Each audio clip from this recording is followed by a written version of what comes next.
Come on, let's go to the house. Come on, to the house. Let's go.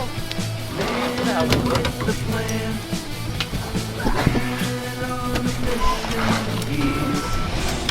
Okay, dude, let's do it.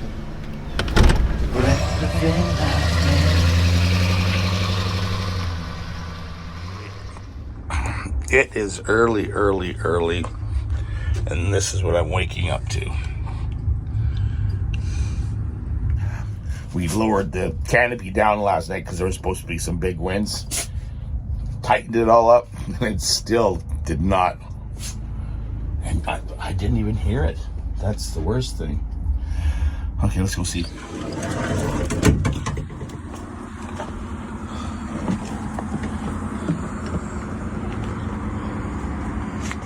Holy. Let's hope it's not wrecked. I even tried parking my vehicle this way and lowered it right down so any wind that was coming through to lift it up wouldn't lift it up, and it lifted it up. We gotta clean this place up.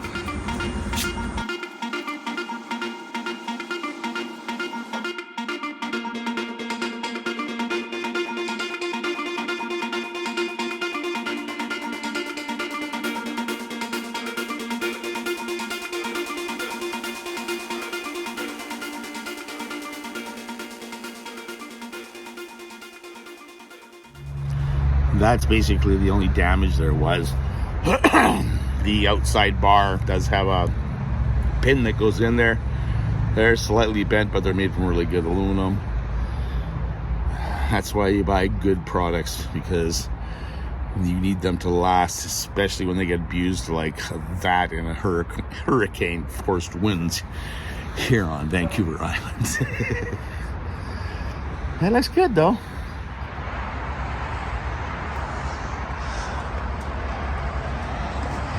Who's that? Who's that? Hey, dude! Okay. The lights. Boom. Boom. I think we'll boil up some eggs this morning as we're making coffee. It is a beautiful sunny day out today. We've been overcast for a couple days, and my batteries... The batteries say they're at 70%. And we have 211 amp hours left, and I don't even know, it's not going up or down. Usually there's an arrow over here, so there's no little draw or anything. We're just sitting here fine. Hopefully today's sunshine, it's supposed to be all great this weekend, is going to recharge my batteries, because we still haven't got the motor together. I did drive down to Shawnigan Lake yesterday, and we picked up a new rebuild head for it. So we'll make a call, and we'll see while the progress will continue on that. And for now, let's go cook some eggs.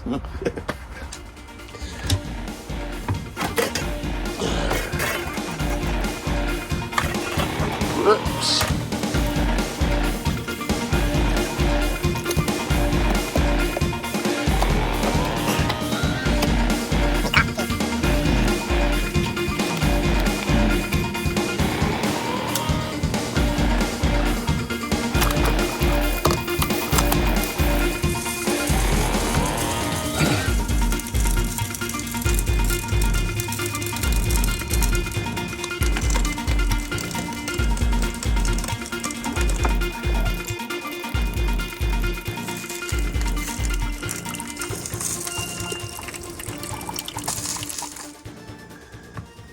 This is the dude's morning breakfast.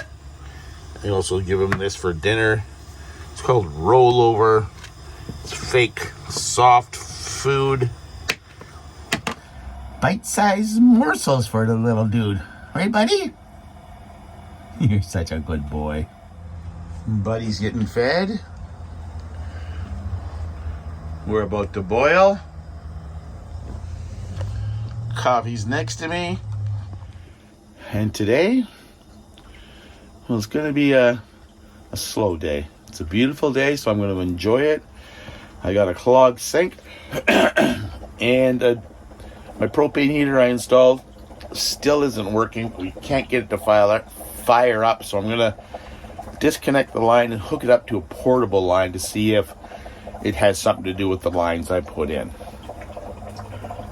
So still busy, but really light work.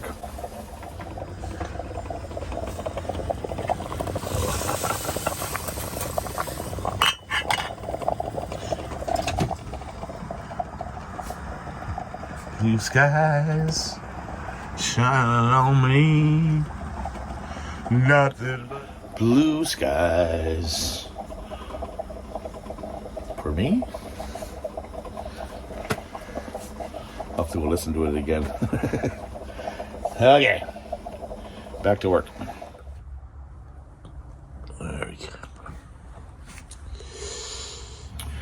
Okay, so we have the laptop. I'm not getting very good signal back here in the back of the parking lot. I did everything upgrading I could do on it, and now I moved it closer to the front so I can try uploading a video for your personal viewing. It's time to get to work on the PROPEX furnace. After reading all the instructions, finding out there's a reset button, trying it a couple times, I've also checked the wiring and the fuse and popped it out to reset the machine, and it still doesn't want to light. The green light comes on, the fan starts going, it gives me a reading. What I believe is supposed to happen, I'm going to double check on YouTube, but a red light comes on showing that it's firing. I believe the red light is supposed to stay on while the furnace is on, and it only stays on for about 5 to 8 seconds. So we're going to try it one last time before we dig into the couch. Here's the fan going.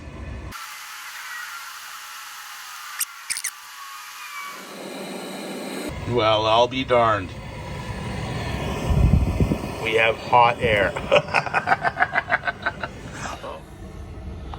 That was weird.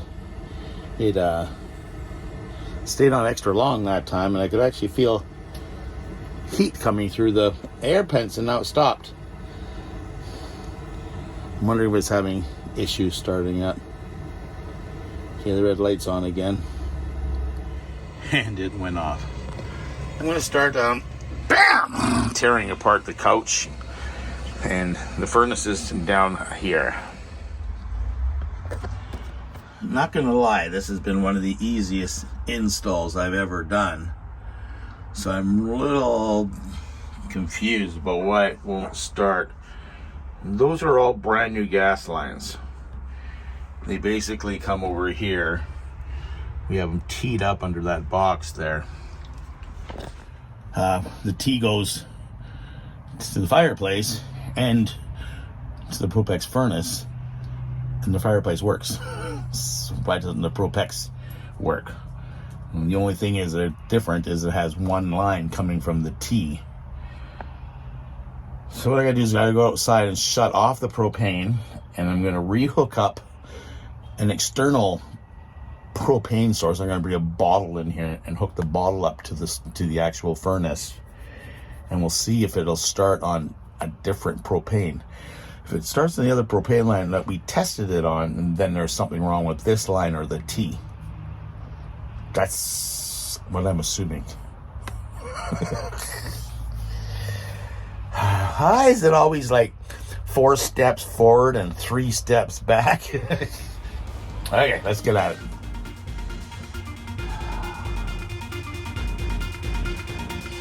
Never drink a coffee. Never get around to drinking it.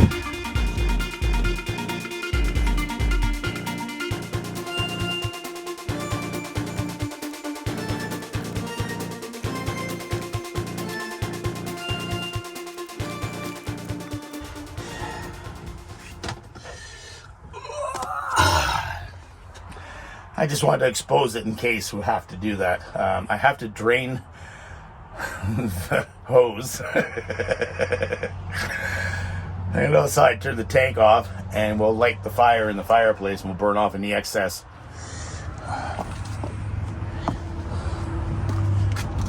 that's too hard. I parked at an angle like that so the wind wouldn't blow down my awning that we saw this morning. Hello, sir. How are you?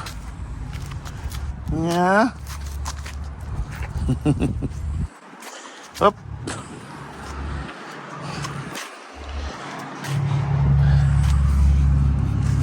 Okay. There we go. Let's turn that off. All the way off. Everything looks good up there. What a gorgeous day. Wow. We need that for charging our batteries. Okay, let's go light a fire. Look at that sun. Whew.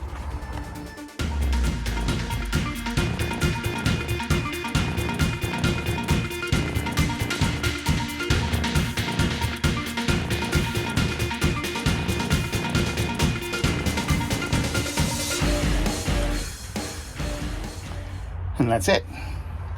So now we're going to grab a propane tank and an extra hose and a wrench. And that's the original hose that came with the actual furnace. So let's go use it. I used it once, it worked. Well, let's see if it works again.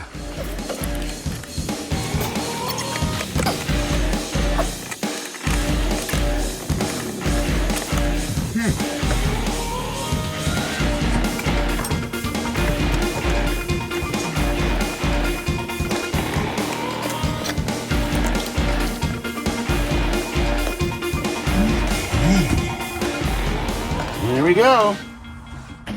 We tested this out on the patio before we installed this. Well, let's test it again.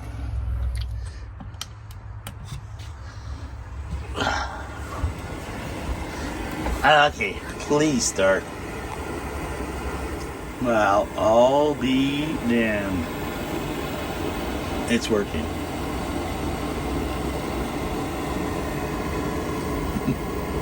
Trust me. Boy, that feels so good. The only thing that is causing this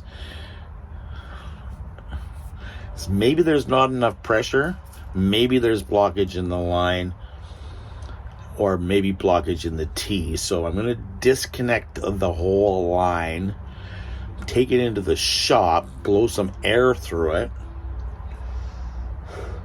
I don't know what to do with the T. Oh, and then I'm going to go underneath. And there is a regulator underneath. And this is saying it needs between 28 and 30 some kind of pressure. I'm going to look on the pressure gauge on the adjustable regulator underneath here to make sure that we have enough propane pressure for this thing to light. That's the only two things I can think of. Okay. We could be done by lunch.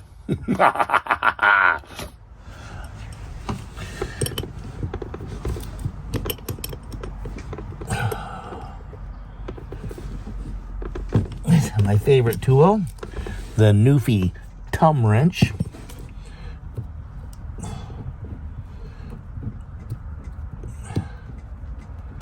Oh.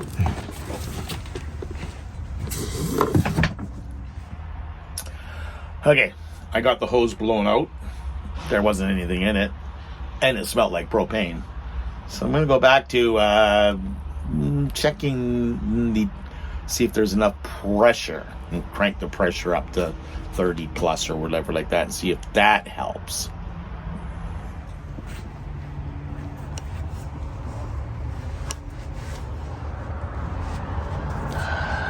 It's reading 30. I don't get it. Huh. Well, I Googled the type of Camco or whatever it was, pressure thing. And it's the proper pressure thing.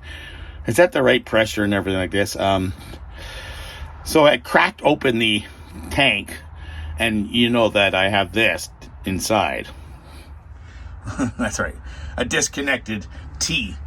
I wanted to make sure that the tea was cleared also without having to take it all off. So I came in here, it smells like propane. Not a lot, but there's definitely a propane stink in here. So technically, I should be able to put that hose back on and it should light up. The only thing I did find was the possibility of the exhaust. I had it outside of the van, so it was getting wind in it. So could that cause the wind going up the exhaust to blow out the... I don't know. Let's get this hose back on. So beautiful out. It's not noon yet,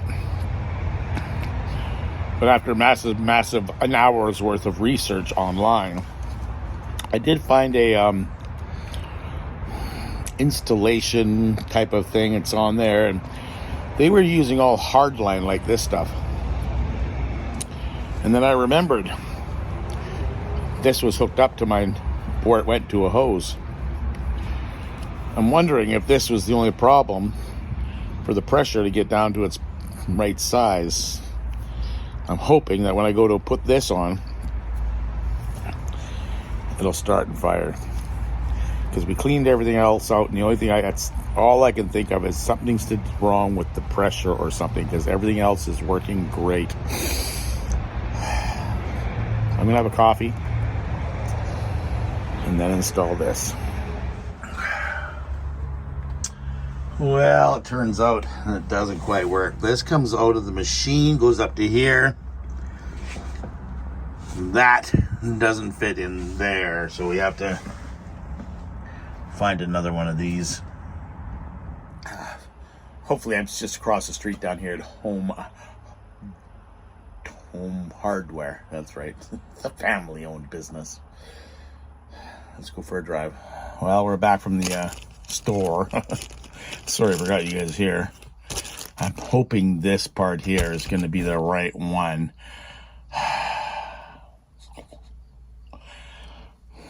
Let's get to it.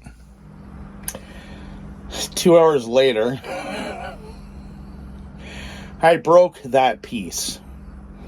Then I've suggested to go up to the place called Proline or something to try to get this rebuilt, and they went, no, we can't. They checked it out. I ended up buying this piece here, and yeah, meaning I had to cut the copper, reflare the line, which I did, but I forgot to put the new piece on. And then it was just like, there's been a lot of swearing in the last couple hours, so I'm about to go hook it all back up and give her a test run. Okay, this little job has turned into quite the huge one, but it's done. I'm going to put a little soap on the joints, and we'll go turn the gas on and see if there's any leaks. Remember, safety first. Okay, we're all soaped up. No bubbles, no troubles. Let's grab this fuse, throw it into the fuse box, press go. Oh, well, it fused out last time, and I'm gonna have to try to reset it by pushing a pin button if I can find my pin. There it is. So we got the pin. We got it reset. The red light's not flashing, but now it's not even coming on at all. I can hear it clicking off and on. Another frustrating day with no heat. Well, we have the fireplace, but it's still not getting my furnace to work. Oh, I disconnected the power. I reset the controller. Still nothing. Nice cool air coming out of there. I'm going to call it quits for today. If at first you don't succeed, try again, but don't overdo your brain and like screw things up and get all angry and stuff at it. It's not worth it. So what I'll probably end up doing is I will take off the hose off of here for my fuel supply, and I'll hook up the portable supply, and we'll see if we can get this red light to come back on for us. Sad.